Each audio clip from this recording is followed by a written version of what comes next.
Welcome. Today is day 23 of our 40 days of fasting and prayer. For today's devotional, we are turning to Hebrews 10:19 through 25 from the NLT translation. And it says, "And so, dear brothers and sisters, we can boldly enter heaven's most holy place because of the blood of Jesus. By his death, Jesus opened a new and life-giving way through the curtain into the most holy place. And since we have a great high priest who rules over God's house, let us go right into the presence of God with sincere hearts, fully trusting him.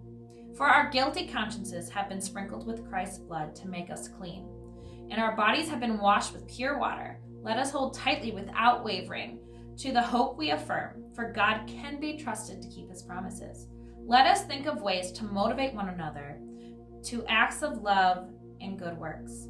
And let us not neglect our meeting together, as some people do, but encourage one another, especially now in the day of his return is drawing near." So the scripture had the title, A Call to Persevere. God has called us to go, and in this specific context, we are encouraged to go right into the presence of God, with sincere hearts, fully trusting him. Because Christ's death on the cross, he made us pure to go directly to God. The scripture continues telling us, like last year's theme, stand, to hold tightly without wavering to the hope we affirm. For God can be trusted to keep his promises. So continue to go to God with your joy and your sorrows and everything in between. Even in the times it feels hardest, you may feel unseen. Remember, God sees you and he keeps his promises. You can stand on his word and truth, trusting him as you go.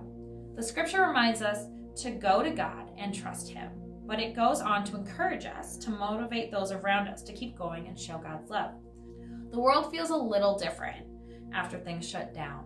Some days feel almost normal again, and then something reminds us that it's not anymore. Things have changed. We've had a year of separation, but scripture reminds us in verse 25, let us not neglect meeting together, as some people do, but encourage one another, especially now in the days of his returning is drawing near, and we don't know when that is. Continue to go out, meeting together, encouraging one another to go to God boldly, standing firm on his promises as we go into this new year of new and continued promises.